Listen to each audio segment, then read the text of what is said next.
Aditi, should sir start or should we wait? We'll start, sir.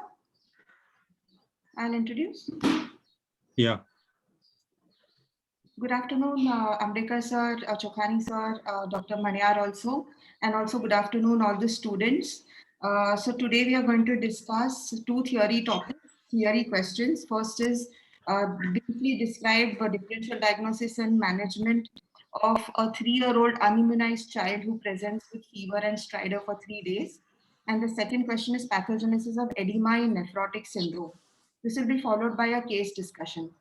So the good thing is today looks like the confidence of our students has increased. So we have many more discussants, many more people who have to volunteer to join in the discussion. So all those who have agreed to join, please start your videos and answer sir's questions as and when they are put to you. Remaining can put your questions, can put your answers in the chat box. Can you switch on your videos? All those who have agreed? Okay. Mona Lisa, Hina, Saurodeep, please switch on your video.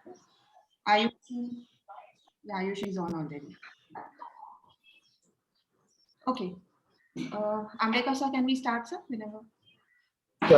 Thank you very much. I think what we plan to do is to have the interactive sessions even when we are discussing the theory questions. So please feel free to interact. I'm not going to give you what you should write, but I'm going to tell you how you should write. So our discussion will largely be dealing with how to correctly write what is exactly been asked. And you may remember last week, Dr. Tushar Maniar made it very clearly that you have only a 17 minutes to answer one question carrying 10 marks, because he said you must keep 10 minutes at the end to review what you have written and whether you have to add anything more. And he also emphasized that out of 17 minutes, you should keep 2 minutes to begin with to think what you are exactly going to write, a plan of writing, and then only start writing.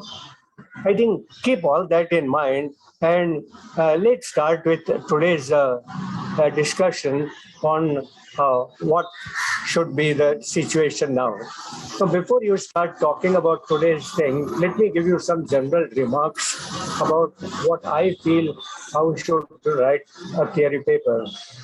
Now, this is today's question. Discuss briefly the differential diagnosis and management of 3-year-old unimmunized child with fever and stridor for 3 days. Now, would one of you tell me what do you understand by discuss? What is this discussion? Would, would somebody talk? Ayushi, would you tell us what do you think discuss means? What do you discuss? Discuss the whole chapter on stridor? No, sir, most likely in this type of question, they mean to discuss the we'll have to tell what are the differential diagnosis and how do we support.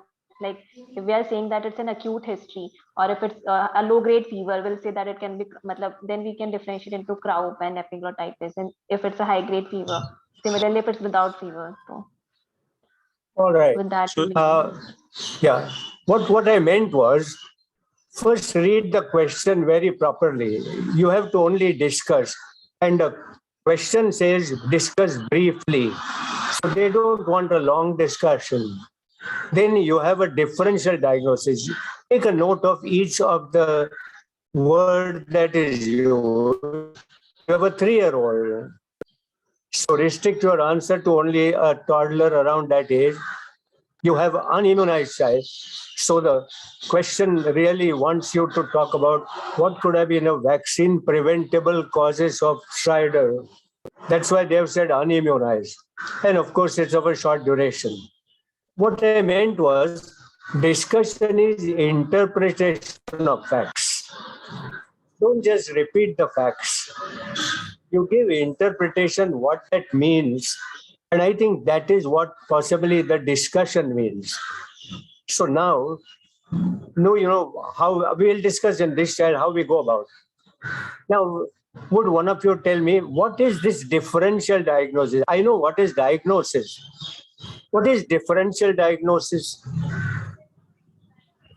What do you mean by differential diagnosis?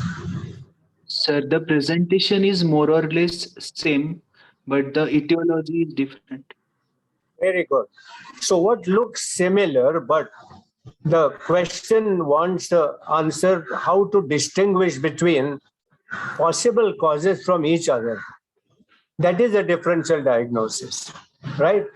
So we will have to kind of address this very issue, that how you're going to discuss the common conditions which relate to this question, right? So now you're clear about it. Take a note, unimmunized child. So you have to kind of keep in mind which are the vaccine preventable causes of such fever with stridor. And then, of course, you have to keep in mind it. But lastly, please take a note whether the question is assigned 5 marks or 10 marks, because accordingly you will have to adjust the length and depth of your answer. Ultimately, you have to finish all the questions in that stipulated time. So keep that in mind. This question could carry 5 marks maybe. Then you have to be very, very brief, to the point. And if it carries 10 marks, you might dilate some important points about your answer, right? Having said this general remark, let's start working on how do you prepare a plan in your mind. Now, one of you tell me, what would be your plan of action? I'm not asking all the details of what you will write. I'm asking, what are your thoughts, how you're going to plan one after another, your question answers to follow. That's the plan. Would Sauradeep tell me, what is your plan of writing this? Poonam, you want to try? If you have to write this answer, how will you write, Poonam? So, I would want to, like, first I will try to understand the question that what all are the infections in a 3-year-old child which should present with this, and then I would like see how the presentation of all of this would and how would I approach towards it. All right, good. Any other thought, any other student? In this case, I will make a flow chart, fever with stridor in a 3-year-old child. Then accordingly this, I will, in a flow chart, I will write the differential diagnosis, 3 or 4 differential diagnosis. Then below this, I will write the clinical feature to persistent to that diagnosis. Then, and what are the investigation specific findings in that case. Then the investigation and management. Below that, I will write each by one by making a Very flow good. chart. So I'll give you, yeah, Suradip, you want to say something? No, sir, same. Yeah, okay. Now you have two main symptoms in this child, fever and stridor, right? Now, what is your plan of action when the child has fever? What do you understand by fever? So we'll give you a hint. Could laryngomalacia be a cause of this situation? No, sir. No, sir. Why Without not? it's a congenital anomaly. It will not come with So what does fever indicate? infective origin. And so we are going to write only about conditions which has fever. Okay, but fever is infection or even non-infective inflammation, right? So now Yes. your first plan is, let me think what kind of fevers I know of. So acute onset fever. So let's consider only bacterial and viral. We are unlikely to consider tuberculosis or any subacute infections. We are not likely to consider parasitic infection, fungal infection. So we will restrict our answer to bacterial and viral infection of an acute onset. What about non-infective inflammation? Any conditions which might also cause stridor? Because you have a non-infective inflammation also. Epiglottitis. No. All right. So is there any autoimmune laryngitis Sir, or whatever? laryngeal edema or angioneuritic edema, they can cause. Very good. Excellent. So keep that in mind. We are not going to highlight that because that's not common, but we are going to make a mention of that, right? Excellent. And do you think of any other condition where an infective cause may cause a stridor due to non-infective pathogenesis? I'll give you an example. I get a small viral infection and I have a metabolic problem, and that fever triggers my silent metabolic problem, and I come out with a stridor.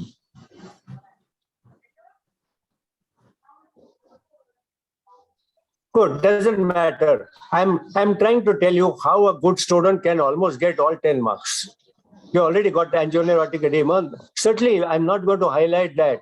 But my first statement would be, what are the infective and non-infective causes. But I will make a note in my answer because I'm going to discuss. I would say this child is most likely to have an infective cause of stridor. However, rarely non-infective causes like an angioneurotic edema, and rarely further a fever-triggered hypocalcemia can cause a laryngospasm. But 3 years is not a common type of a common age for a vitamin D deficiency rickets, but still possible. So we will add 2 more as rare condition, and we are not going to much dilate on that a great deal, right? Having said that, now the next plan of action in my mind is how do I discuss bacterial versus viral infection? So my answer starts with differentiating infections now. Leave aside non-infective for a while. And I want to discuss how I differentiate bacterial from viral. Who will tell me that largely? What are the ways how a clinician can discuss a probable difference between acute onset bacterial and acute onset viral infection? So Anyone? acute onset viral will start with high grade fever and there will be generalized symptoms.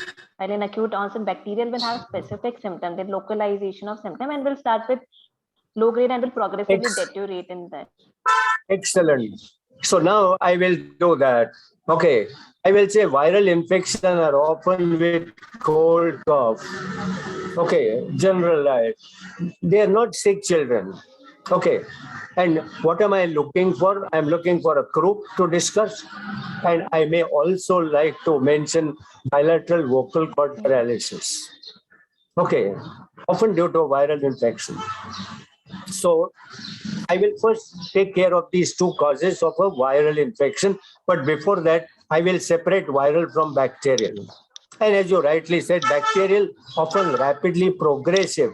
Cough may or may not be there. Child is very sick.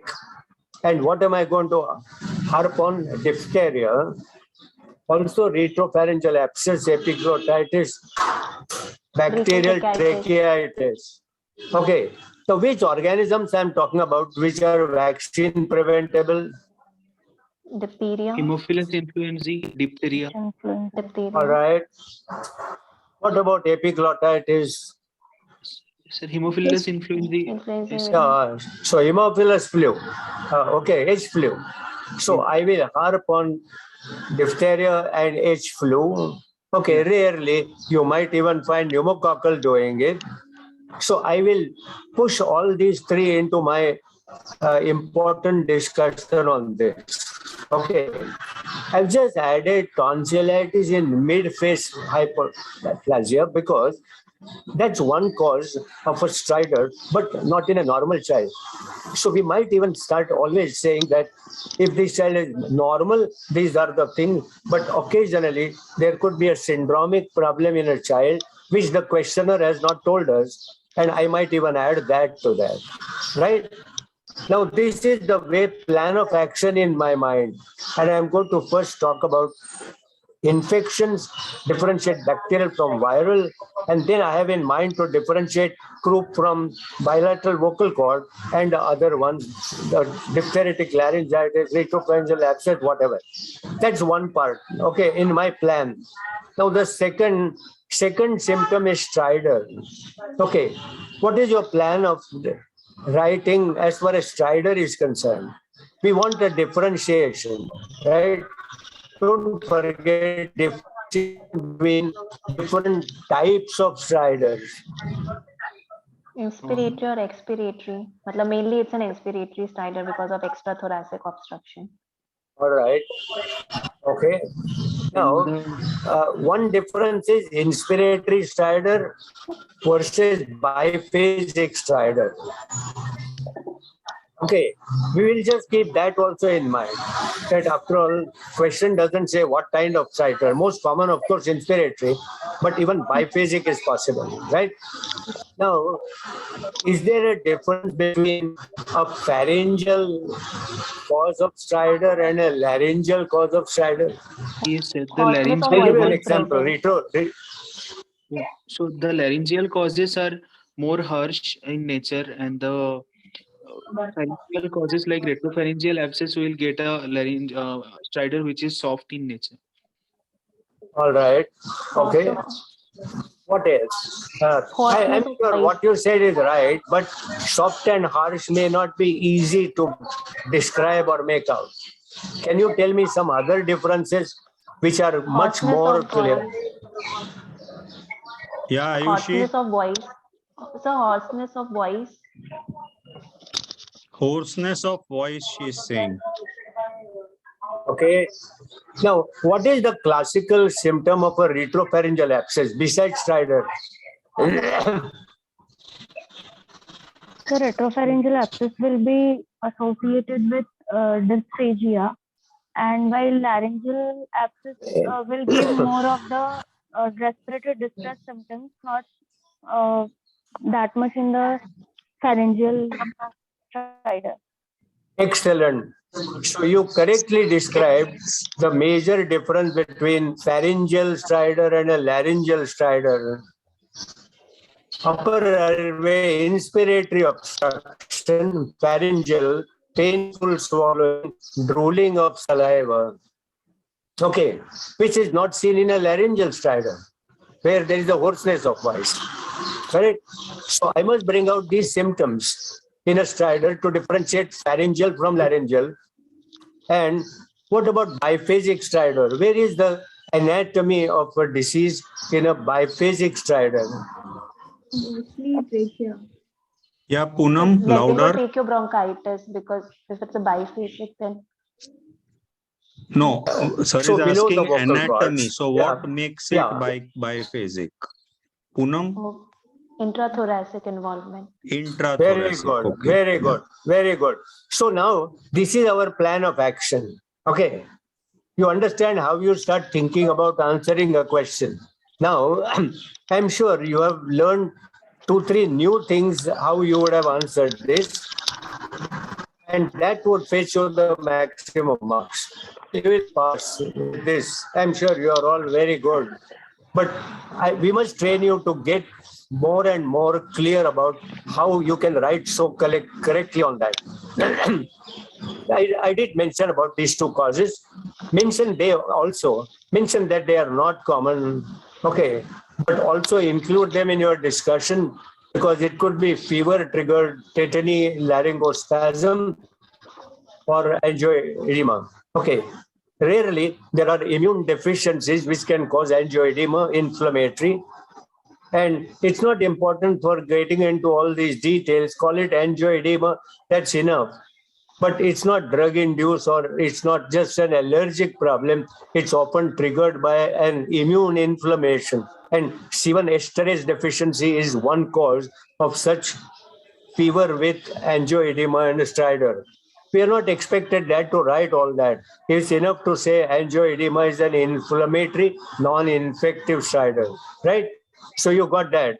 And then, of course, you also said about investigation, and you are all know how to differentiate between that CBC. So now tell me, would CBC differentiate viral from bacterial infection? The total WBC counts would be higher with neutrophilic predominance. All right. Poonam, a little louder, yeah. She said total WBC Yeah, I know. count higher and Yeah. But see, you would have written to say that in the initial 1 or 2 days, the CBC does not differentiate between the two, because viral also has a polymorphonuclear response. However, by day 3 or so, one could start getting a lymphocytic response. The total count may be much higher relatively in a bacterial infection, and you might quote the books like saying, oh, it's usually 18,000 and more, but I don't think that's the difference. You could say relatively much higher leukocytosis than in a viral infection. And would CRP differentiate the two, or an ESR? CRP will be much more riser than in a bacterial infection. All right. You would Supposed to say, be I want to even CRP. Okay. In an acute infection of this kind, probably there will not be a big difference between that. Right? So, CRP we might differentiate infection from no infection, but even there an inflammation may still come in. And of course, the X-rays, you can talk about definite signs that are talked of, like a thumb sign in an sign. epiglottitis and in Simple sign, retropharyngeal and in a retropharyngeal abscess, that your wider area as wide as the vertebral wide. So this is the plan of action. Okay, this is our differential diagnosis. Now you tell me that in the management, what are you going to include in this answer? So the initial management will start with the airway breathing part, uh, because the child is in stridor. So I'll make sure that the child is in mother's lap. More crying and more exertion will just increase the stridor for him. Investigations, for now, I'll say that I can wait until the child is stabilized. And if the child saturation is poor, I'll put in the oxygen. And the first management this will be giving a dexamethasone of 0.6 mg per kg. Very good. Anybody wants to add anything beyond that? I'm sure you have given rightly, but again, I want you to know that, of course, we have discussed this, that ordering tests is a part of management. Okay, so we have already looked at that. Now, important is immediate action. That's what I think you talked about. You talked about oxygenation, intubation, maybe adrenaline, maybe even surgery. Okay, if you have an abscess there, you may have to drain it. That's your immediate action that you need to plan. Of course, you have a specific management in terms of antibiotics in case of a bacterial infection. And you might say, which antibiotic would you like to ask as a first choice, and maybe an alternate second choice. Which will be your antibiotic of choice in this bacterial stridor? Sir, amoxicillin. Fine, fine. So mostly a common gram-positive organism. I'm not looking much beyond that, and that is fine. What about supportive therapy? Antipyretic, hydration, nutrition, because retropharyngeal abscess child may not be able to feed, and you might have to look at whether you can avoid fasting for a long time. And then, of course, management includes not only the immediate management or a doctor's office management or hospital management, but it also includes monitoring progress, which is also an important part of management. Now, how will you monitor a progress of a child with viral croup? Sir, Anyone? Sachi, you want to try? Sir, in croup, first the fever will subside. The stridor and fever will improve first. The cough may take even few more days to improve. And the overall well-being of the child will improve. The activity will improve. He will start asking for food, and oral intake will get better. Very good. My last Yeah. So you would have, try? yeah. So you would have said, I will count respiratory rate periodically. Okay. Can I try in this So answer start with the basic clinical and go about. And don't forget the management include discharge advice also. When will you immunization to this child? And what immunization would you give all together, one after another? He's a 3-year-old. What do you think? Anyone? Hina, where are the Sir, can other you please repeat discussants the Asma question? had offered, then Rajiv had offered? You can start speaking. Those who are answering on the chat, Ashwini, etc., can also speak, unmute yourself and speak. Yeah, Hina. Yeah, sir. So on discharge, while child will be stable, we'll immunize the child with DPT and pneumococcal conjugate vaccine and H influenza B. And then follow-up plan will give with the discharge. Okay. So would you start the immunization like You would have started in an infant at 6 weeks of age? Or you would say, I don't need all 3 doses. I can give only 1, or I can only give 2 doses. What is your thought on this? Less than 7 years of age, DPT can be given 3 doses. All right. What about H flu and pneumococcal? Yeah, so pneumococcal again 3 years. So we need to give at least 2 primary pneumococcal conjugate vaccine with 1 booster. Polysaccharide. Fair enough. Rajesh, you have any comments so far what we have discussed, please? No, sir, I think everything is well discussed. So what sir is just now trying to ask is that you need to specify that I will give multiple vaccines at the same time. You need to specify that, meaning you're not going to wait. He's already 3-year-old. So as many as you can give at one go, you are going to give. That's the message that you have to mention in the immunization. So one more question on this immunization. How long after discharge you are going to plan the dose of immunization? Or you give it on discharge only?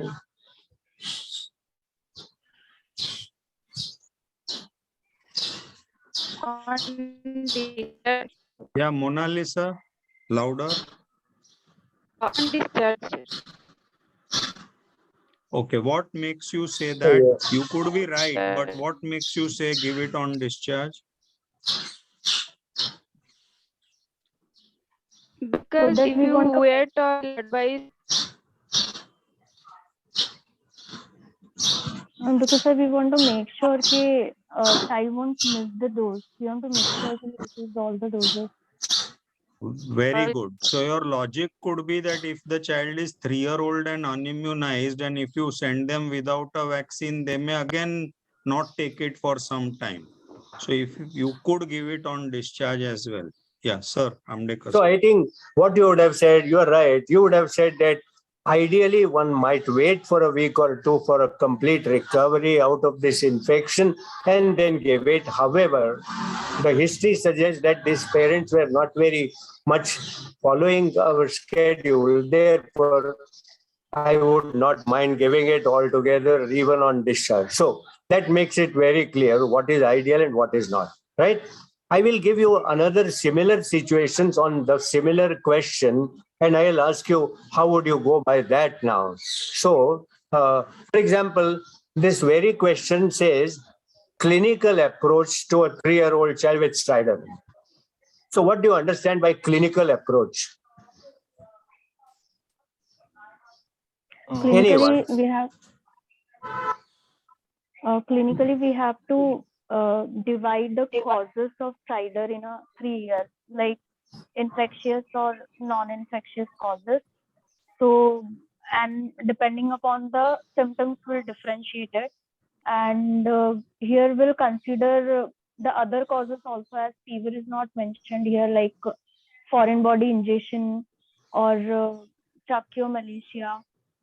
And definitely then we'll focus on the past history also, because here the duration of stridor is also not mentioned as in the previous question of 3 days. So we would like to know the past history to focus on some other congenital causes of stridor.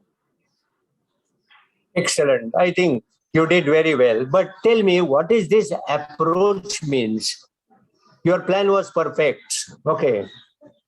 Because you said that there is no mention about how acute the problem is. You mentioned there was no mention about fever or no fever. So you included all that, right? But what is this approach? What do you mean by approach? Clinical. In other words, the previous question had differential diagnosis, and here there is approach. So what is the difference in the structure of your answer? He will come to a diagnosis by the clinical and the examination and investigation, and then will treatment will also be a part of it. Management will also be a part of it. Fine. So what simply it means is that the way you approach a real life situation. Imagine a parent in front of you coming with this story. Okay, And what do you start asking? You first ask whether the child was completely well before starting this. Okay. And then you get about asking origin, duration, progress of each symptom, because that's the way you would go by, right? And at each point, you start making clear plan in your mind that, oh, what was the origin like? It started all of a sudden. Oh, so you will write that ultra sudden appearance could be a foreign body right in the arena sitting there. Okay, so keep in mind all these simple things, and then of course you talk about associated symptoms. Now let me just ask you a question: that suppose some child, 3-year-old with stridor, comes with fever and stridor, but the stridor came first and the fever came later. And the other child, it started with fever first and then came the stridor. Does it mean any difference? Yes, sir. So, if the stridor is preceding the fever, I will think of precipitating cause like foreign body. Uh, uh, if the fever is first and then the stridor, so it can indicate that there is an infective pathology or an non-infectious immune-mediated pathology that is causing this. Sauradeep, does the inhaled foreign body with stridor causes fever? Uh, Rajiv, you want to answer? You want to add or something or change something to what sir asked? Sir, if there is stridor followed by fever, then we'll think of like, is there any like local inflammation which is giving rise to inflammatory fever? Like if there is recurrent aspirations or. Very good. What you are trying to tell me is that when stridor starts first and 2-3 days later the fever comes, you know that the stridor etiology is non-infective, but the infection has come up thereafter. Okay. Now, this is not common in stridor, but you start thinking this way in every question possible. Okay. For example, a GR might cause even a stridor, and then because he has aspirated, he will start with some infection. Okay. So when fever is not the first symptom, but certainly comes a little later in the course of events, you try to realize two things. One, is the fever a complication of a pre-existing silent etiology, or whether two are unrelated and coincidental? For example, you rightly sir talked about congenital causes. Say, if this child has a laryngomalacia, okay, now today he gets fever. Parents come to you with saying that, oh, here's a stridor and fever. Stridor right from early infancy, fever only lasts 2 days. You know that two are unrelated. Now, this is the way you talk about not only origin, duration, progress, but also the relation of each symptom appearing and also disappearing or progressing. And that, I think, is the way to kind of clinically approach anything. And then we already talked about multiple symptoms that you are talking about that we have already discussed in that. Now, physical examination, again, you are looking at how you approach.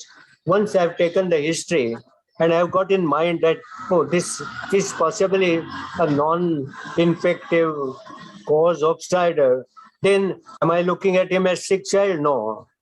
Is he likely to hypoxic? Maybe. What's his heart rate, respiratory rate? Yes, relatively fast as the severity of stridor indicate. Does he have any chest finding, the other systems? I think this is the clinical approach we're talking about. And the other question similar could be name causes of stridor, discuss diagnosis and management of any non-infective cause of stridor. Okay, now here name causes.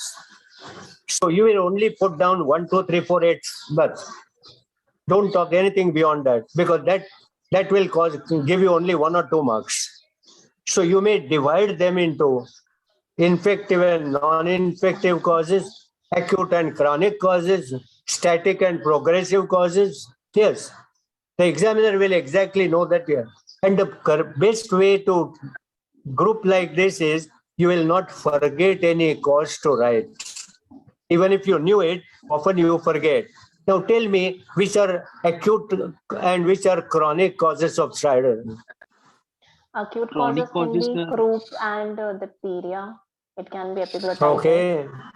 Chronic causes can be laryngomalacia, Laryngomalacia, laryngeal chronic, web, any vocal cord paralysis. and All right. Would a mediastinal tumor cause stridor? Yes. Yes, sir. It can cause a chronic stridor. Chronic. Yeah. So we will just keep on imagining. After all, when you have a tube, you have 3 causes: something inside, something in the wall, something compressing from outside. So look at all such possibilities, and then you look at that. What are the causes of static stridor and a progressive stridor? Nikhil, you want to try? Or Ankita?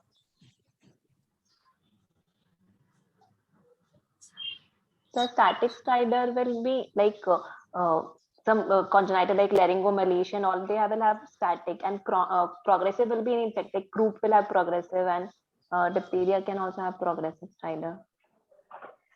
epiglottitis is Okay. Now, have you seen any vascular cause of a stridor? Any vascular Airway cause of a stridor? hemangioma. Airway hemangioma. All right. Anything else? The vascular ring aberrant- compressing the air. Fine. Now, the point I'm making is, if you started thinking causes in any tube could be inside, in the wall outside, then you start thinking, oh, inside hemangioma. But pressure from outside, either a mass or even a vascular ring. See, we almost always know all causes, but while writing, we forget some causes. But if you group them, you will never forget at least the common ones, right? So this is the way to approach that. Rajesh, anything that you want to add? We have left discussing. No, sir. I think that's perfect. Oh, very good. Students, questions? Anybody has any questions? So So I think retropharyngeal yeah, Ayushi. so retropharyngeal abscess will have a chronic, progressive, or it will have a similar kind of stridor throughout the period. So if you are talking strictly about the stridor, as we discussed, the prominent symptoms in retropharyngeal abscess will be different. We just talked of pain and a soft stridor and maybe drooling of saliva and all that. So within that soft stridor, progressive will not be easy to make out. Actually, the child will become more toxic if the situation is worsening, right? Yeah. Fine. Any other questions? I think we will. Yes, sir. Sir, we'll move on, sir. We'll get to our next question. Okay, Rajesh, why don't you do this, please? Sir, you carry on, sir, please, because you are doing it so well. No. I think this is what no. But sir, I'm here, sir. I'm No, here no, to support, sir. You okay. please carry on, sir. All right. Now, who will attempt this question? Okay, this is very simple question. Okay, there is not too many things, variation. So, who would attempt to tell me how would you plan this? This question doesn't need a great planning. Okay, but I want you to understand, what do you mean by pathogenesis? The mechanism causing the symptom, sign of that disease. Can you Underlying expand mechanism. on that? Can you expand on the mechanism word? So like, sir, what is abnormal in the like normal physiological process, which Can you break the word pathogenesis? So it is the progress from a physiological state to a pathological state. how does the disease has originated in a matlab the disease has come in the body, symptoms has become in the body. All It right. includes etiology as well as the course of the disease process after it has started, the organs or the tissues that has been affected because of it. So is there a difference between the word pathogenesis and pathophysiology? Yes, sir. What is the difference? Pathogenesis is more about it relates with the origin of the pathological finding, how it has started and progressed and affected the organs per se. And physiology is about the hemodynamic aspect, how it has functional part, how it has affected the functioning of the body because of that pathology. Very good. So pathophysiology, what is physiology? A functional homeostasis. So if that is upset, you talk more about the dysfunctions that are occurring due to disease, whereas generally a term pathology really asks you the details of what changes are occurring in the tissues there. So small difference between these two, but we will look at it when we come further on discussion. But here, it's not a pathogenesis of any disease. It's a pathogenesis of edema. Now, edema is a symptom, right? So the question wants you to kind of describe why does edema occur in this child? That is the genesis, right? So now tell me, why does the edema occur in nephrotic syndrome? So there are, we follow two hypotheses for the same. There's one. First one is that it's an underfill hypothesis. They say that because of the nephrotic range of proteinuria in the patient, they do that leads to the decreased oncotic pressure, which leads to the movement of fluid into the interstitium, and hence retention of sodium and water. Hence there is increase increase in AVP and increase in AVP, which along with aldosterone results in retention of sodium and water in these patients. Fine. I think all of you know this. Yes. The other theory. And Monalisa? Wait, Ayushi. And overfill hypothesis, underfill hypothesis, and mixed, neurohormonal. Fine. I think the neurohormonal that is related to capillary permeability is a debatable issue. Yes, you can end up saying that this is debatable. But what has been absolutely acceptable is underfilling and overfilling of things. And I'm sure there is nothing more really to add, but you will write all this clearly. That first there is a proteinuria, which leads to hypoalbuminemia, that leads to decrease in osmotic pressure, that leads to hypovolemia, that leads to stimulation of vasopressin and aldosterone, which leads to sodium retention, and that becomes edema, right? So in underfilled theory, you exactly trace, this is the genesis. By genesis, we mean how this is really occurring. Okay. Now, this is the genesis of an underfilled thing, right? So just put all this in order, and now you know correctly, this is the onset and this is the progress, and finally the edema. What happens in an overfill? There is a passage of proteolytic enzymes or their precursors in the urine. Okay, because the filter is abnormal, so it passes all that, which ultimately going from glomerular filter to the tubule, it activates the tubular sodium channel. And thereafter now the sodium retention and edema. Okay. Now you may further make one more point on this, that sodium retention is the cause of edema in both. The genesis is different. That is number one. And therefore, nephrotics may have hypovolemia or may having even a normovolemia, because it's not always that the thing. And that's how the difference in the genesis, right? This is simple. I know that this might carry only 4 marks or 3 marks because this is a small thing.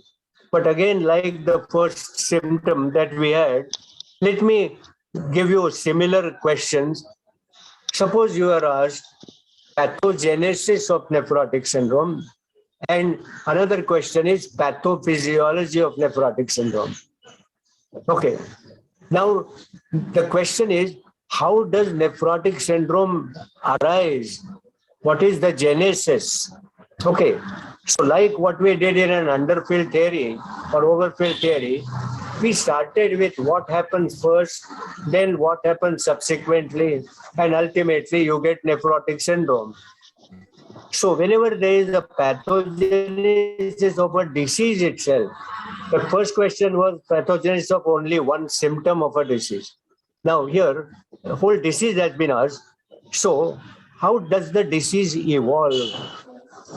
That is what pathogenesis is. Okay. Now, how will you address that? What is the trigger first? They So, usually what have trigger? some. Yeah, go ahead. Yes, Hina?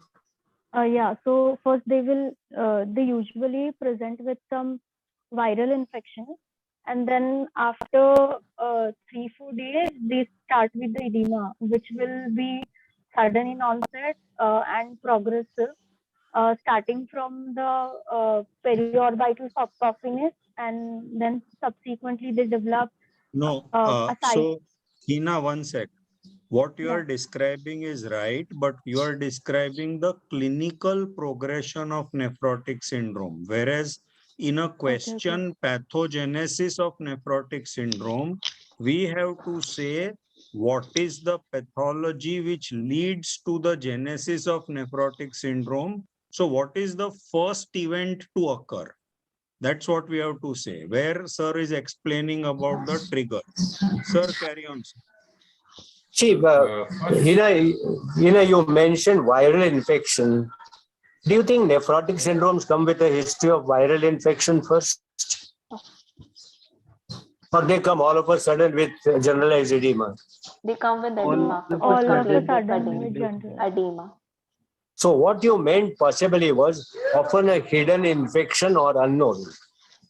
Okay, the trigger is often unknown, but look at several infections which also cause trigger. Now, many times in a typical nephrotic syndrome that you see in your clinical training, you rarely see other triggers, though you always know other triggers. So take a note of all the triggers, several infections. Okay, even malaria causes it. Which type of malaria causes nephrotic syndrome? Vivax or Malaria. falciparum? Malaria. Vivax or yeah, malaria. And that is not common in our country, so we don't see that. But yes, you mentioned that also. Then you have an autoimmune disorder, Cecily. You have disorders like amyloidosis. You have a sickle cell. You have drugs causing it. And finally, don't forget, you have a genetic congenital nephrotic syndrome, Finnish type, because of mutation in nephrin. And we also have another mutational change occurring in podocin, which is responsible for steroid-resistant nephrotic syndrome. Now, these are the triggers which we are talking about. Now, I'm sure that normally you will remember only the trigger is unknown or infection or a viral infection. But look at how many triggers are there in a nephrotic syndrome. And generally, we do not find many of them in routine practice. So we seem to forget all that. Now, this is where a theory comes into play, right? So this is all about the trigger. Now, which site is involved? As Dr. Rajesh was telling you now, trigger has now come in. Where has this problem started on this side? So you get to all those details that it's mainly the epithelium, it's the podocytes of the epithelium, basement membrane, but it might even go across to endothelium, because you know that you have many nephropathies occurring besides the minimal lesion nephrotic syndrome. And therefore, the site of a disease is not only epithelium or the basement membrane or the podocytes, but also endothelium sometimes, right? This is the site. So trigger is one, site is another. Then what's the mechanism? I've said immune mechanism. Would somebody tell me what is type 2 and what is type 3 immune mechanism that can cause nephrotic syndrome? There are two mechanisms for causing nephrotic syndrome. First, in case of infection, the direct infection will lead to the injury to the epithelium and endothelium of the glomerulus, which will lead to the nephrotic syndrome. And another mechanism, in case of infection, the body tries to develop the antibodies, and then antibodies will cause injury to the epithelium or endothelium, which leads to the nephrotic syndrome. Excellent. So what you said is type 2 is an antigen dependent immune response and type 3 is an antigen antibody complex is the cause. Okay, this is the mechanism. So now see how we are going absolutely starting from trigger to the site to the mechanism. And now we talk about the results. The result is structural and functional abnormalities. Now that's where you were earlier talking about. This is the pathogenesis of the whole thing. Now here you will have to talk about all functional abnormalities. Now tell me, what are the functional abnormalities of a nephrotic syndrome? One is of course edema, we talked about. What are the other ones? Proteinuria, edema, hyperlipidemia, maybe hypercholesterolemia, and then Hypercoagulability. Very good. So many, right? Now tell me, are any other proteins likely to be lost also besides albumin? Yes, the Thyroglobulin. immunoglobulins. Excellent. The immunoglobulins. So many. So now, what you answer generally, yes, you will get passing mark. Now you want to add on something. What all can be lost? Okay, and therefore you can lose so many things. So Given immunoglobulin, classical 4 parts, lipoproteins, anticoagulant factors. protein protein S. So, yeah. And what is the ultimate problem caused by that? Therefore, you said hypercoagulability, immune factors are going away, so infection. So this is the how the pathogenesis occurs. This is just an example of how you write about. But if there was only pathophysiology, you would have addressed only this part of it, and not the first part that we talk about. Okay, you could have just maintained small part of the first paragraph and say that many trigger factors ultimately affect the epithelium podocytes of the basement membrane and also spread to the and result in an immune response. And then go about talking about the physiological abnormality. Okay, now this is where exactly the whole situation is, right? Any more questions you have now on this? Rajesh, you want to add anything? Question? No, sir. Anybody has any questions? So we have very clearly learned the differences between differential diagnosis, discuss, enumerate, pathogenesis, pathophysiology, pathogenesis of the symptom versus the disease. So are we clear on all these concepts? Any questions from anybody? I'll just give you one example what I had examined the paper, so I fully remember. Majority had not written correctly. The question was 5 marks. Okay. Discuss the latest diagnostic test, newer diagnostic tests for tuberculosis. Which ones you will mention? line probe assay, pyrosequencing, CB-NAT. IGRA. CBNet or Gene Expert, line probe assay, and Okay. engine culture. and pyrosequencing. That's it. Diagnostic tests are these only. Fine. Yeah. Now, a good start to this question could have been the newer tests are now required because the previously available tests were non-specific with poor sensitivity and specificity. So I have also written why these newer tests are so important. And now, if there's a 5-mark test, you will have to dilate each point and tell me which is the best out of the lot, which is the cost-effective one, which takes short time, which is more dependent. And don't forget to write that at times you may have to do both the culture as well as the gene expert, because one of them may be positive or one of them may be negative, and therefore such a question, depending on the number of marks assigned, you may have to write the advantage and disadvantages, limitations of each such test. See, imagine how much you can write, but don't forget, go by assigned marks. If the marks assigned are 5 minutes, you have 7.5 minutes to finish a writing. Okay, and unless you answer all 10 questions, don't write only answers to 8 questions because you didn't have time, which means now you have to score 50 out of 80. 20 are gone. Rajesh, you want to say anything? Which sir just said, the common mistake is that you almost write 3/4 page on CBC and MAN2 and chest X-ray and all ESR, which is not required because they are not the newer tests.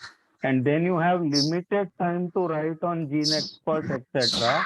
And that's why you don't get the mark. So that's the message that sir is trying to tell us.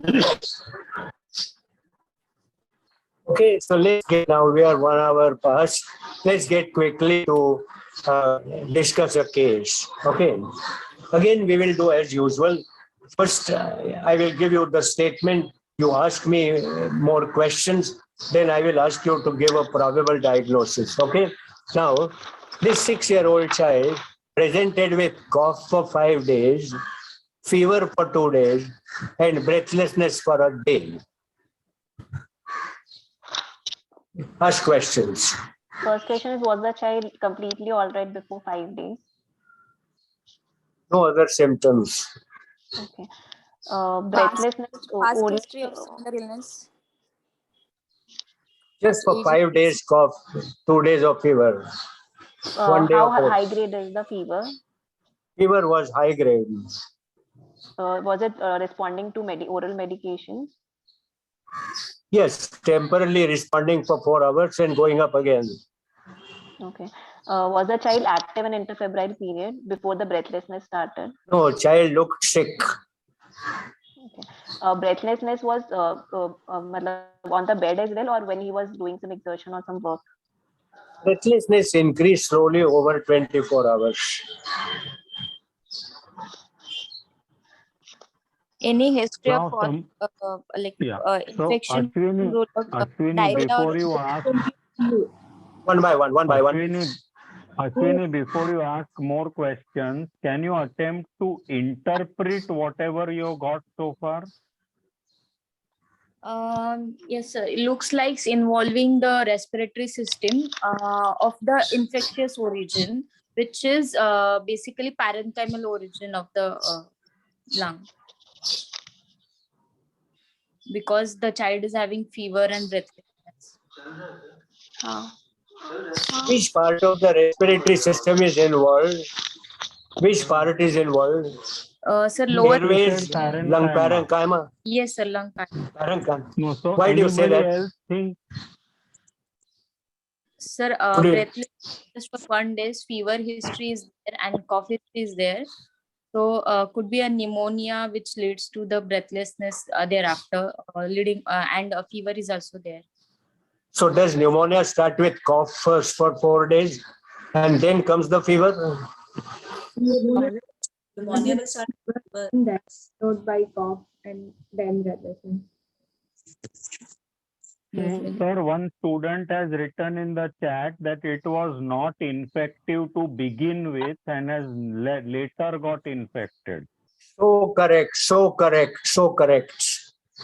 We just now talked about the discussion that non-infective symptom followed by infective symptom could be a complication of a non-infective disorder or to unrelated.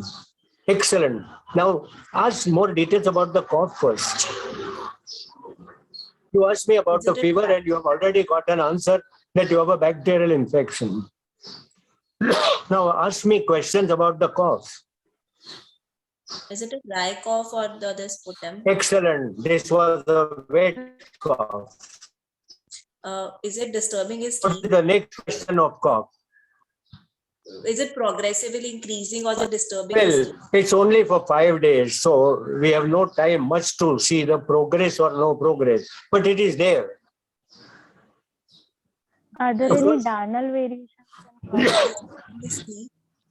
Pardon? Diurnal variations in cough, like cough is more in the late night or in early morning? No, not known. See, first question you asked, right? Dry or wet? But even before that, you would have asked, how severe is the cough?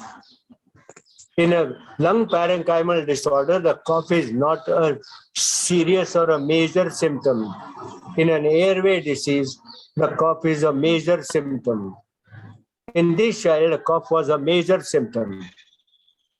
Okay, so you came to know with this story that this child has got an airway disorder, but like somebody on the chat said, this child has a non-infective airway disorder, which now has complicated into an infection and present to us as a fever and breathlessness. Are you clear about how you analyze that? Non-infective cause of cough. Now tell me, which could be this non-infective cause of cough to begin with? And therefore, moment you found this kind of a situation, non-infective cough, your next question should have been, has the child been growing well, or is happy, well grown, or is he sick? Because now you are suspecting that he has a hidden cause of a non-infective airway disorder, right? Now tell me, which are the non-infective hidden causes of cough etiologically? Sir, hyperreactive airway disease. Very good, very good. What else? Cystic fibrosis. Very good. What else? Bronchiectasis and Bronchiectasis is an end result of something that is happening, and typically bronchiectasis is an end result of bronchial obstruction and infection. But that is the end result. That's not the cause. But yes, you are right. But for that, there has to be a bronchial obstruction. And hyperreactive airway is one type of a bronchial obstruction. So tell me other types. Cystic fibrosis is a bronchial obstruction. Anything else?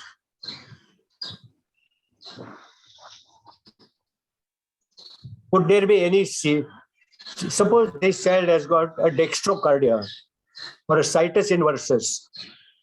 What could be the cause of a chronic cough? Ciliary dyskinesia. Excellent. Ciliary dyskinesia, another cause of airway disorder. Okay, unless infected, you won't find at all. And one more now. One has suggested GRD.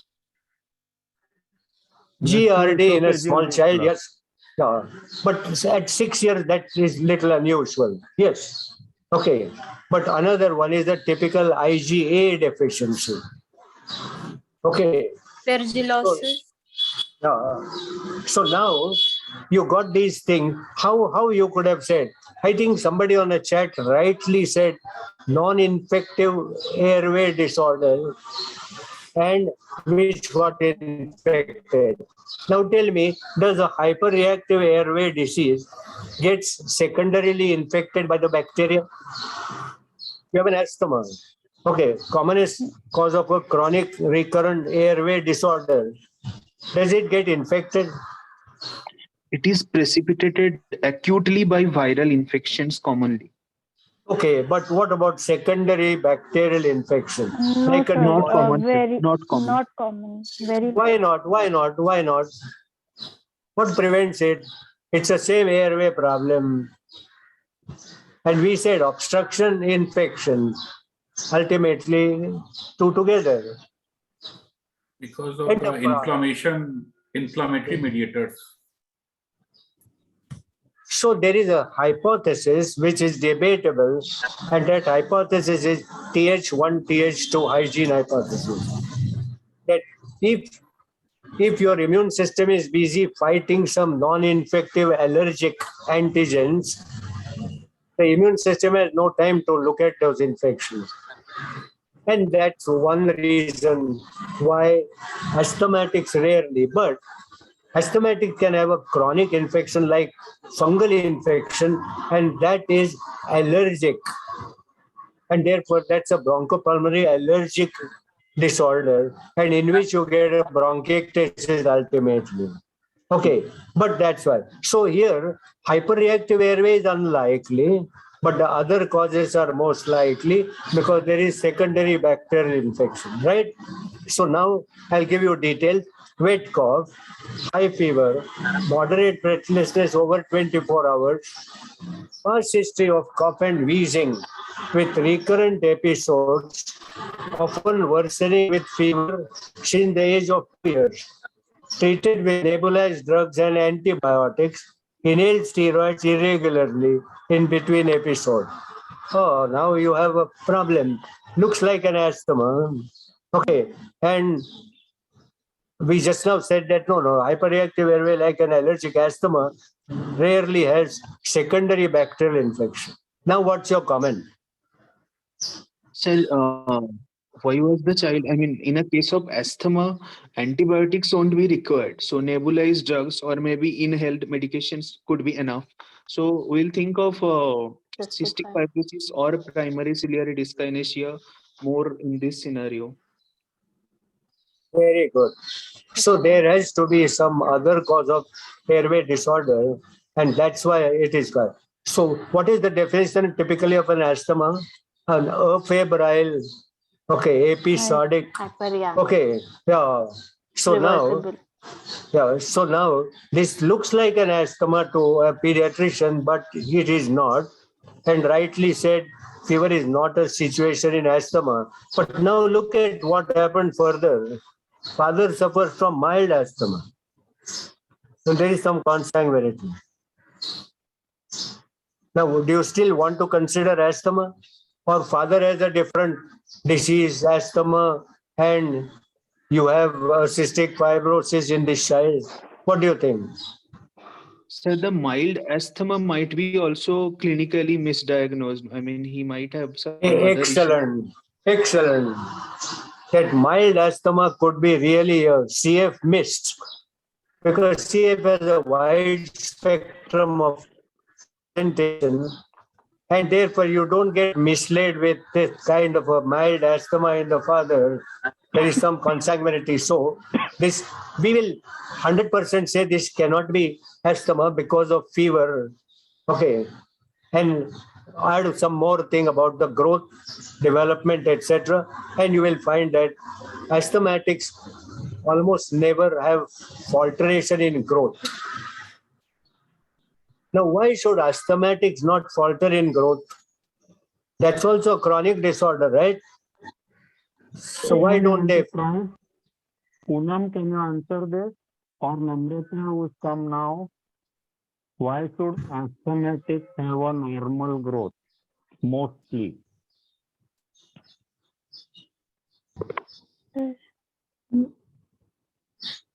Yes, Poonam?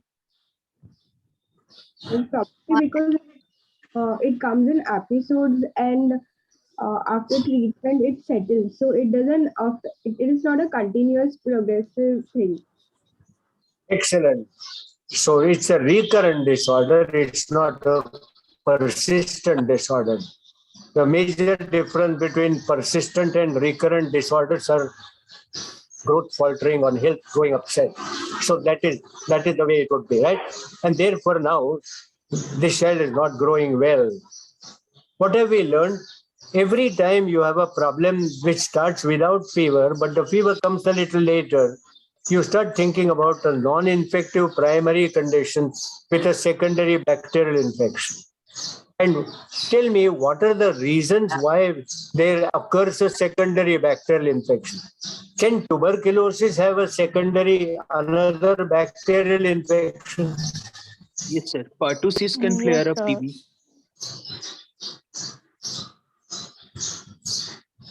So, have you So, given child a you are talking opposite. You are saying pertussis can flare up TBs because pertussis is making it easy for TB to be shown. Sir is asking, can a child with TB get a pneumococcal secondary bacterial infection? Rarely. Sir, disseminated TB, like while child becomes immune compromised, may get the secondary bacterial infection. Have you any time given another antibiotic along with anti-TB drugs? Sir, rarely. Mm. TB children rarely develop any secondary bacterial infection. All right. So what we wanted to make a point is secondary bacterial infection is seen only in specific types of disorders. One, where there is stasis of secretions. And if secretions are pent up, that's a leaders for infection. Second, if the host is immunodeficient. And the third is if there is a functional disorder in the airway, like motile cilia or cystic fibrosis, which becomes a leader for infection. So, for a secondary infection, bacterial infection, you need to have stagnant secretion somewhere, or an immunodeficient host, or a functionally abnormal system. Like obstructive uropathy will have a UTI. Okay, that's a secondary bacterial infection. So this is the way to go about in this child. And therefore, moment you have cough for 5 days and fever came later, first question you would have asked, has he been all right before this? And the answer is no, he was not all right. The whole story clearly changes right from the beginning. And now you have a possible diagnosis of a CF, maybe ciliary dyskinesia, or maybe an immune deficiency, right? Now, who will tell me what are the physical examination findings you want to differentiate these three things now? That's what we have in mind. Any one of you? Anthropometry for the first thing. Okay. The general nourishment of the child. How, See, now 1 minute. Tell me only the differences. All three will be faltering growth. All three may be malnourished. Okay. All three may be breathless. So, Tell me the difference. So presence of dextrocardia takes the story more towards primary ciliary All right. dyskinesia. But don't forget that only 50% of ciliary dyskinesia have a situs inversus. Other 50% don't. But your point is well made. All right. Go further. Yes, sir. Then any skin abscess or skin infection for that matter can point towards the immunodeficient like primary immunodeficiency stages. Then Involvement of the other organs will point towards cystic fibrosis in this one. Okay. Like abdominal symptom and liver symptoms that the child is presenting with. Okay. Let me give you a bit of a story to lead to. Now, between these three conditions, cystic fibrosis, ciliary dyskinesia, and IgA deficiency, which one is involving entire airway and which one could be involving only part of airway? Ciliary dyskinesia. Is it general or local? Like epithelium will be involved in ciliary dyskinesia. So cystic fibrosis. And cystic fibrosis will involve whole the lung part. Dyskinesia will be general. So one we are clear, CF is likely to involve entire airway, right? Does the ciliary dyskinesia involves entire airway? It involves the nasal mucosa and lower respiratory tract, the lungs. Excellent. So it involves a larger airway only, but not very smaller airway. Okay. And typically, as Sordeep said, even nasal and sinus. So if you have a sinusitis, rhinosinusitis in this child, with or without situs inversus, you are likely to have a ciliary dyskinesia. Nothing is sacrosanct, but we are trying to make the differences as much as possible. Okay. What about IgA deficiency? Is it a local problem or a general problem in the respiratory tract? It is Gen- a generalized problem with respiratory manifestations. They can also come with history of recurrent diarrhea and other Mucosal. infections as well. Ear All right. infection, other infection. All right. See, you're right partly. Let me put the question the other way around. Okay. Tell me the difference between the progression of these three disorders as far as the symptomatology is concerned. Now, don't forget that we told you in the history that this problem started at the age of 2 years. It's going on for last 4 years. What would be the progress of a ciliary dyskinesia, IgA deficiency, and a CF? So ciliary dyskinesia mostly presents very early in the age. They can often have a neonatal presentation with an unexplained respiratory distress. Cystic fibrosis, on the other hand, will manifest in the infancy. It is less common in the neonatal period. It will also come with chronic, not chronic, recurrent respiratory infections and growth faltering. Iron deficiency, in the other hand, will come later in the infancy. All right. Let me ask you a question in a little different way again. Which one of these three conditions are a systemic involvement, more other than respiratory? Cystic fibrosis. Cystic fibrosis. So, IgA is largely respiratory to some extent, also could have diarrhea. Okay. CF is definitely respiratory, but a largely hidden GI as well. And the ciliary dyskinesia is only respiratory. But of course, occasionally it could be somewhere else where the cilia is, but that is not our concern. Like some of them are sterile adults, etc. But that's different. So point is, if there was a rhinosinusitis, it was likely to be ciliary dyskinesia. If there was a recurrent diarrhea, it could have been both. But what's the difference between diarrhea of a IgA deficiency and a diarrhea of a CF? Would somebody tell me the probable difference between these two? So a patient of cystic fibrosis will have the pancreatic exocrine insufficiency. So due to that, there will be oily stools and immune deficiency diarrhea. Good. So immune deficiency diarrhea is usually an infection, acute infection, Yeah.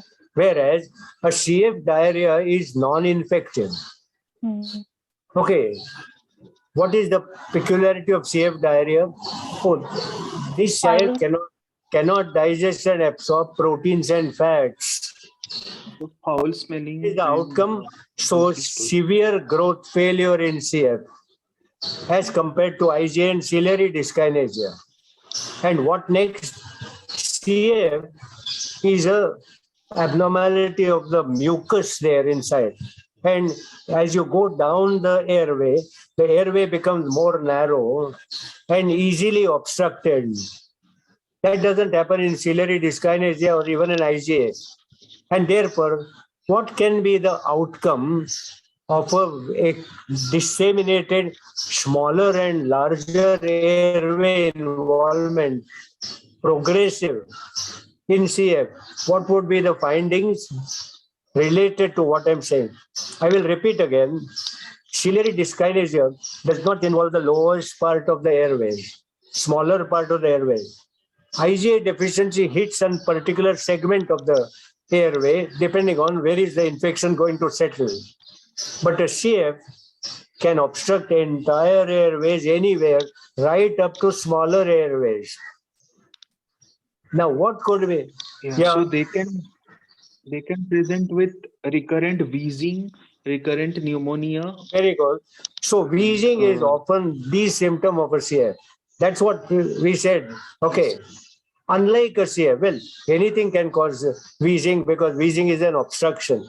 But typically what we are discussing, and Saurodeep, one more sign because of what I said, the difference between the site involvement in the airway.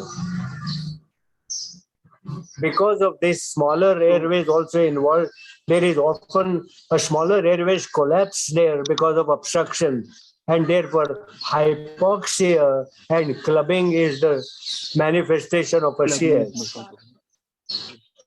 Okay, which is unusual in a ciliary dyskinesia and an IgA.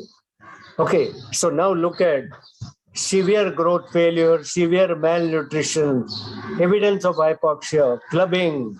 Okay, and which one of these are genetically determined? Cystic fibrosis. Primary ciliary CF definitely. Others, we have no clear idea about that. There could be some genetic issues involved also, right? So now these were the findings. Sick looking. Okay, who will comment on what is happening here? He's a 6-year-old child. Comment on every statement that I have made. Do you want to interpret this? Hello? Yeah, go ahead. So the child has a temperature of 101. The child is febrile. A heart rate of 110 for a 6-year-old would mean tachycardia is present. Even the respiratory rate of 35 is high, so there is tachypnea. Weight of 16 kgs is less for a 6-year-old child, and even height of 104 is less for a 6-year-old child. He has a height of 4 years old. And clubbing is present. I want you to comment on heart rate and respiratory rate proportion, and I want you to comment on weight and height proportion. Hina, you want to try any of these? Sir, height is like a height age is 4 years, but the child is of 6 years, and weight is also of around 3.5 to 4 years. So the child is stunted and wasting is also there. Clubbing is chronic hypoxia, and that's heart rate can be because of the high temperature. We cannot certify it to any because of child being febrile. It can be 110 of a heart rate. So what's the normal heart rate of a 6-year-old? And what's the normal respiratory rate of a 6-year-old? Sir, heart rate normal is 80 to 100, and respiratory rate is 20 to 30. 15 to 25. 15 Okay. to 25. And therefore take a note that the respiratory rate looks a little higher than proportionate to the heart rate, which means it's a primary respiratory pathology. Okay, and 104 is almost close to 4.5, 5 rather than 4. Yeah. And the 16 is a little less than 4. Therefore, the weight is much more affected than the height. And that tells you that this has got certainly an acute on chronic problem. Right? So you have already a chronic problem, hypoxic problem, and he's sick looking. So very likely has got that, right? What about these findings? Subcostal retraction, movements are equal, impaired note in small area, right anterior, near 5th intercostal space, bronchial breathing in the same area, bilateral crypts and bronchi.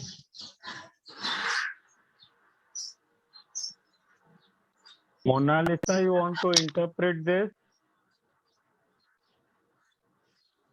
Mona Lisa? Ishwin, you want to try?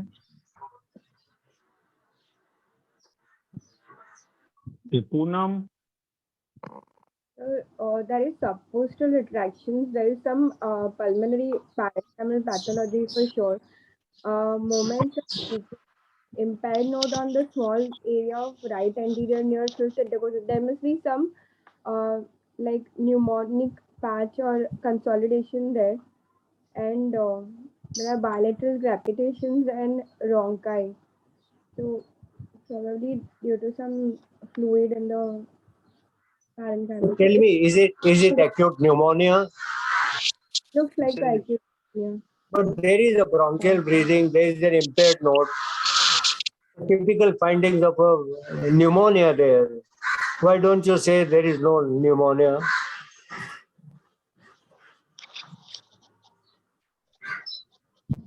Who will answer this? To me, it's a pneumonia, bronchial breathing. He thinks there is a pneumonia. Nikhil, you have answered mucus plug. So tell us your reasons why you are thinking that.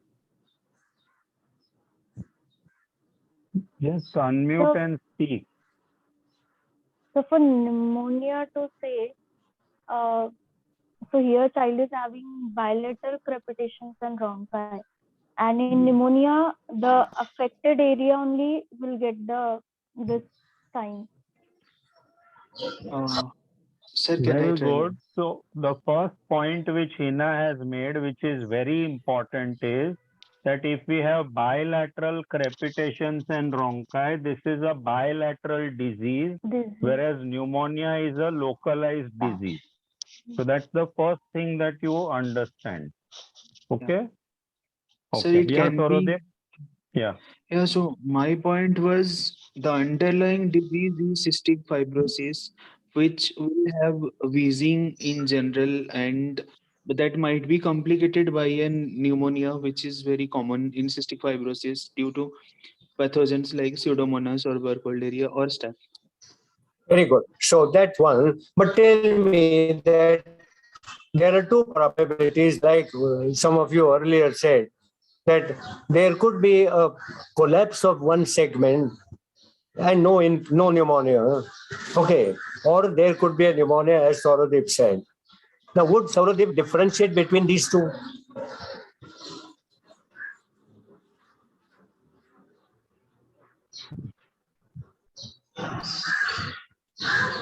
The answer is, yeah, go ahead.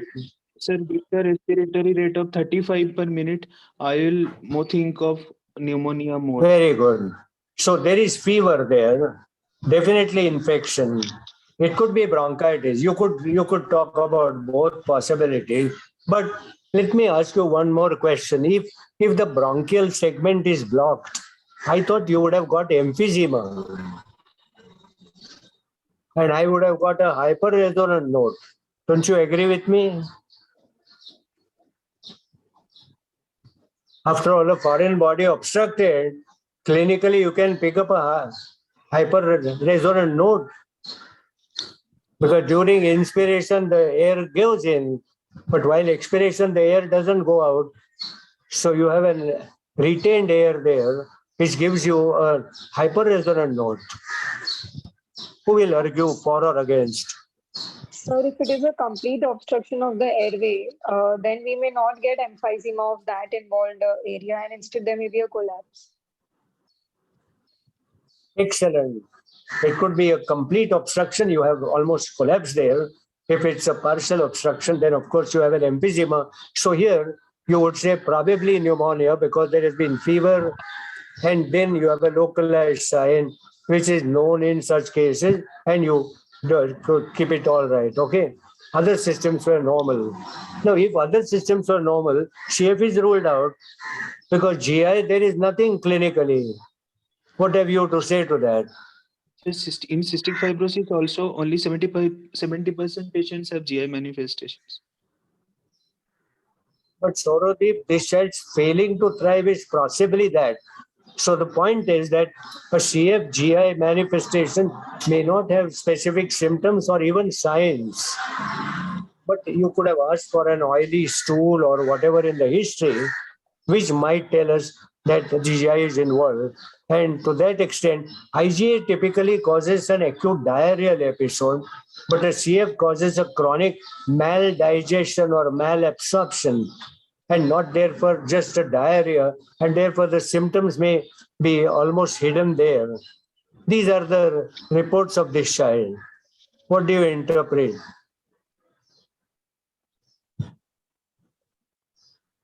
Ayushi? So I'm Child has pallor with increase in the TLC count with neutrophil predominance, and X-ray mild haziness is due to the underlying mnemonic consolidation. And this anemia maybe probably because of the anemia of chronic disease and or because of the malabsorption which is there seen in the cystic fibrosis, and this leukocytosis with neutrophil predominance as this underlying bacterial infection.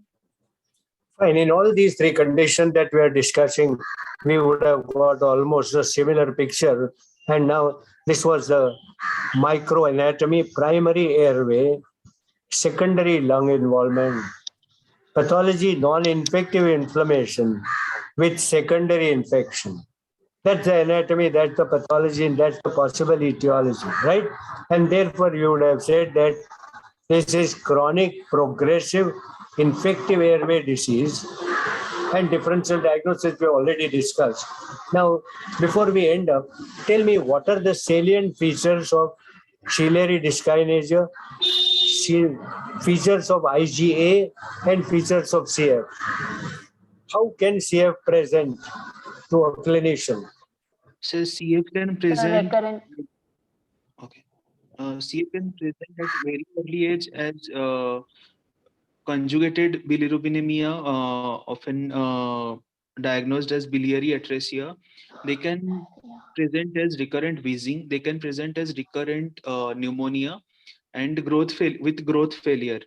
With diarrhea. Yeah. With recurrent diarrhea and poor growth. Yeah. All right. You would say that CF has a wide spectrum. You already said the father may have been mild CF and all that. And therefore, a clinical profile is fat malabsorption. Okay. And that is because of, you can prove it by absence of electase 1 activity in stool. Nasal polyps are seen in almost 50% of the same. What is peculiar when the child comes with an acute onset of infection like this in CF, you expected a respiratory acidosis and you got a metabolic alkalosis, you have almost hit a point of cystic fibrosis. You have an increased sweat chloride. Now, who will talk about limitations of sweat chlorides in CF?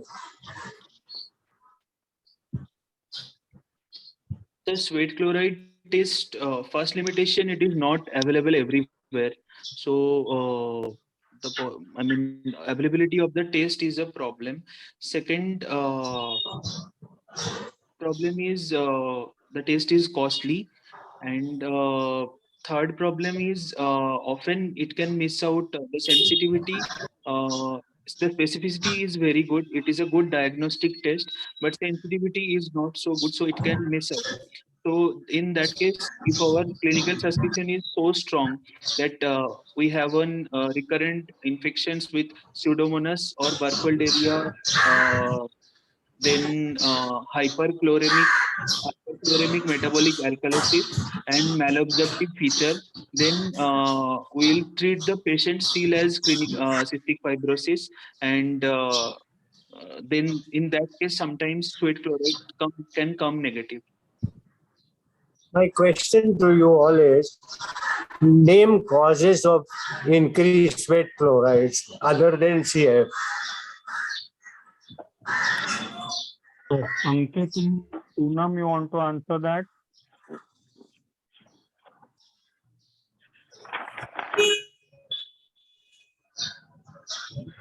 Lucy?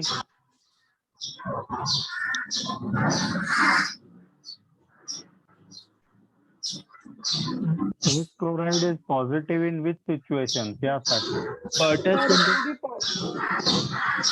sir, after exercises or in a case of dehydration also sweat chloride will be positive.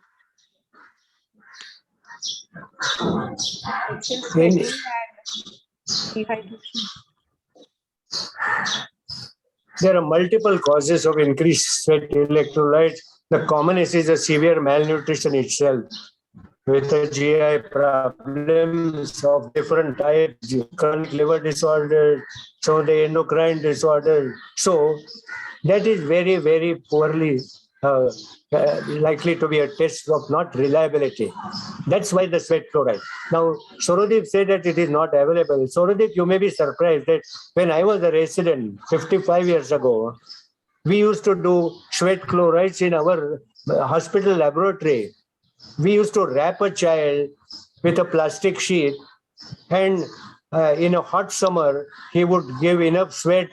Okay, you open the sheet, and we pick up a sweat with a fine dropper and ask the laboratory, send the fluid. Any laboratory does chloride. Okay. So test is not costly the way it used to be done earlier. Yes, iontophoresis, etc. But the reason for not doing it routinely, but Sorodip has said rightly, in a very strong suspicion, and sweat chloride adds to the probable diagnosis. And therefore, what is the comment on pseudomonas in the CF? Suppose I don't find pseudomonas. Is that a point against CF? Not a point, No, we but can. Pseudomonas infection is Pseudomonas staph and Very common. Burkholderia are common Burkholderia. isolates in pneumonia or pneumonias of. Right. So neither Pseudomonas is specific for CF, nor absence of Pseudomonas is also possible, but commonly yes, association. What about mutational studies? You want to do delta 508F? It's the most common mutation. Delta 508F or F508 is the most common mutation, but there are various other mutations present. Some 201. Very What good. is the So clinical significance to this fact, Ayushi, that there are various other mutations? What is the clinician significance? How does it affect you and me? These various other So mutations. absence of that mutation does not rule out that it is not cystic fibrosis. It's more common, but the most common one is delta F508, but absence of that does not rule out it's not cystic fibrosis. right. So the tests have a lot of limitation. And now today, therefore, if you want to confirm the diagnosis, okay, which test would you do? Mutations? No, there are 1,000 mutations known by now. So sweat electrolyte, okay, fine. Clinical story, yes. So now you do a genome sequencing study. Okay, the geneticist will tell you genome sequences. Okay, that's a part. And just take a note that many Western countries are now doing a newborn screening for CF. And what is looked at is the immunoreactive trypsin at cord blood, which is an evidence of a probable CF. And then, of course, they go on to further genome sequencing, etc. So that much about CF. Okay, let me just tell you about IgA deficiency. Often asymptomatic to begin with. Look at the progression of an IgA deficiency. Okay, as the time goes, he starts getting more and more damage to the different segments of the respiratory tract, and the disease starts worsening. So IgA is a very slowly progressive disorder in that sense, that every recurrent infection becomes more severe because the previous infection has left behind some damage in the bronchi, and the subsequent infections add on to those damages. And over second decade, most of them present with a chronic respiratory failure. So hypoxia, clubbing, all that is a later event in an IgA coming every time with. And such children in between the for previous episodes of infection, child records all right. A CF child is never all right, even if you treat infection. Okay, just one more question to this. How common do you think is an IgA deficiency in the community? Common but underdiagnosed. All right. The correct answer is it's common, but it's extremely mild. Therefore, few of us who get repeated cold coughs could also have an IgA deficiency. But those who have zero IgA, that means total deficiency, are the only ones who present. That's why clinically we hardly see IgA deficiency, but in community it's not uncommon at all. Okay, and what is the important? If you are looking at a disease where you do a TTG, IgA TTG for a celiac, you always want to do an IgA of that child first. It's only when he has a normal IgA that if he has an IgA TTG absent low, then high, then you would get a diagnosis of a celiac. So in celiac, remember to do IgA of a child, right? Now, often little elder children come with telangiectasia and ataxia. You know that typical syndrome of an ataxia telangiectasia is an IgA disease, and in such a child you might look for telangiectasia, ataxia, etc. Right? And lastly, the ciliary dyskinesia, you need electron microscopy for confirmation. We already talked about sinopulmonary infection and all that, right? Well, I think Rajesh, your last comments, I have finished talking to them.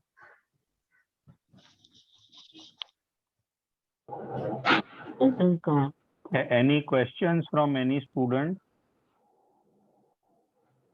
So there was only one small area that I wanted to add on. So in this case, when we were discussing the past history and we discussed about presence of fever as a sign of repeated infection. So that is right. But one of you mentioned about this child needing antibiotics and therefore, asthma doesn't need, which also you are right. My only small submission is that as you get better and better clinicians, don't base your conclusion on somebody else's action. So whether the antibiotic was given rightly or wrongly, that also you have to think. Many times we say a history of nebulization. So history of nebulization does not mean hyperreactive airway disease. You get your own history of recurrent cough or afebrile cough and call it suggestive of hyperreactive airway disease. So in this child, sir already made a point to that, and somebody asked about it being worse at night and all.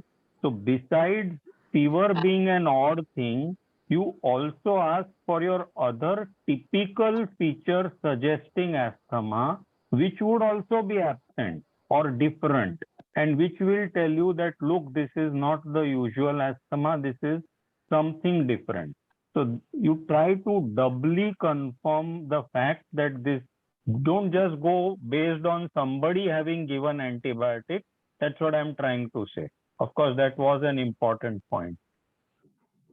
Anything else? Anybody else has any question? So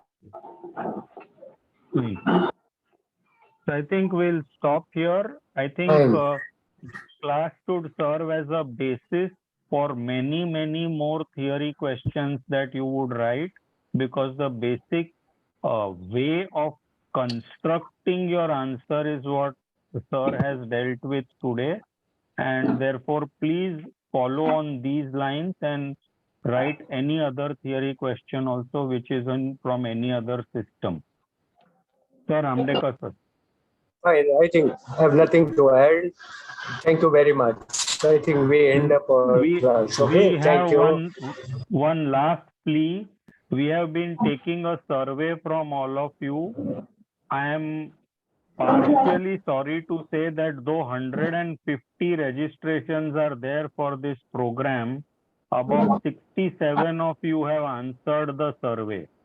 please tell your friends to answer more, because some of you have said 3 to 5 is not suitable to you, but we have got equal responses saying that 3 to 5 is suitable to them. So we will have to cater to everyone's need. And we saw today that there were some issues in interaction because of internet issues. This is what we are trying to say since a long time, that if you all agree to come for physical sessions, the people who are local, it will tremendously improve learning. We can demonstrate science to you. In fact, the class on 16th March of rheumatology is with a patient. So you're going to be shown PGALs live. So you have to please try and come for physical session. And of course, those who can't will have the facility of hybrid. But there'll be nothing like physical learning. So please agree for that, come for that, and please tell all other students also to answer our survey. Thank you very much. Thank you, sir. Thank you, sir.